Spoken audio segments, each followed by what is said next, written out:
ये बात मेरी गांव की है।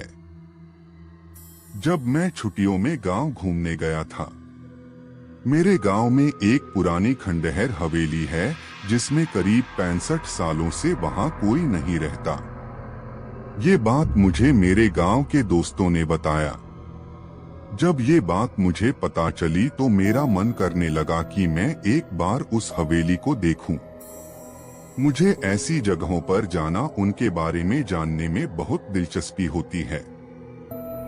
फिर एक दिन मैं अपने दोस्तों के साथ वहां जाने का प्लान बनाता हूं और उस खंडहर हवेली के सामने पहुंच जाता हूं। वहां दूर दूर तक कोई आता जाता नहीं था। मैंने जब ये बात अपने दोस्तों से पूछी कि यहाँ अगल बगल कोई रहता कोई नहीं, बल्कि लोग इस रास्ते भी आ जा नहीं रहे हैं, ऐसा क्यों? तो मेरे दोस्तों ने बताया, ये हवेली सिर्फ पुरानी और खंडहर नहीं है, बल्कि ये हवेली एक भूतिया श्रापित हवेली है। मैं बोला, ऐसा तुम इतने यकीन से कैसे कह सकते हो? मेरे दोस्तों ने कहा, यहाँ पूरे गांव का यही मानना है। इसके बारे में एक बहुत पुरानी और सच्ची घटना यहाँ प्रसिद्ध है। मेरे मन में इसके बारे में जानने का ख्याल और बढ़ने लगा। मैंने पूछा, क्या है इसके पीछे की कहानी? तब उनमें से एक दोस्त ने मुझे बताना शुरू किया। आज से करीब 65 साल पहले इस हवेली के मालिक बहुत बड़े जमींदार हुआ करते थे। उनकी एक पत्नी भी थी जो बहुत सुंदर थी। उनका नाम सुलेखा था। उस समय ही डाकुओं के भी खौफ से लोग डरते थे। डाकुओं की टुकड़ी जिस गांव में भी घुसती थी, उस गांव को पूरी तरह बर्बाद कर देती थी। एक बार डाकुओं के सरदार को जमींदार के धन और संपत्ति पर नजर पड़ी, जिसके बाद उसने जमींदार के घर डकैती डालने का सोचा। इस पर सभी डाकुओं ने हाँ कर दिया। फिर एक दिन वो भी गया जो जमींदार ने कभी सोचा भी नहीं होगा। डाकुओं ने एक दिन जमींदार के हवेली पर रात में डकैती मार दी।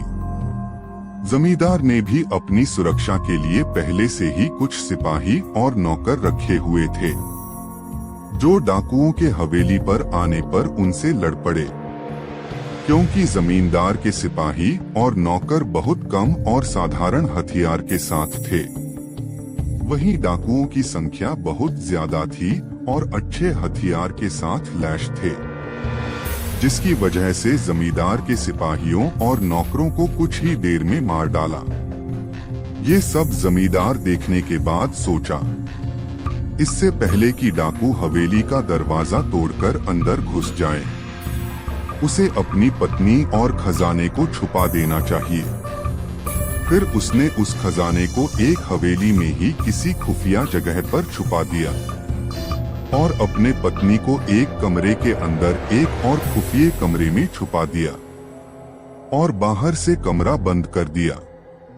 इसके बाद कुछ ही देर में डाकू हवेली का दरवाजा तोड़कर अंदर घुस गए, जिसमें जमींदार की मौत डाकुओं के हाथों हो गई।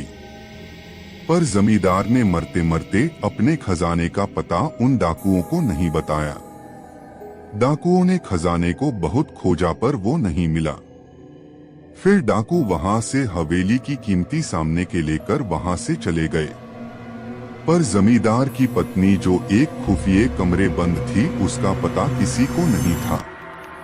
उसकी पत्नी बहुत चिल्लाई, लोगों को बुलाने की कोशिश की, कमरे के दरवाजे को तोड़ने कोशिश की, पर वो अंत तक कुछ नहीं कर सकी और भूख प्यास से वो तड़प तड़प कर वहीं मर गई।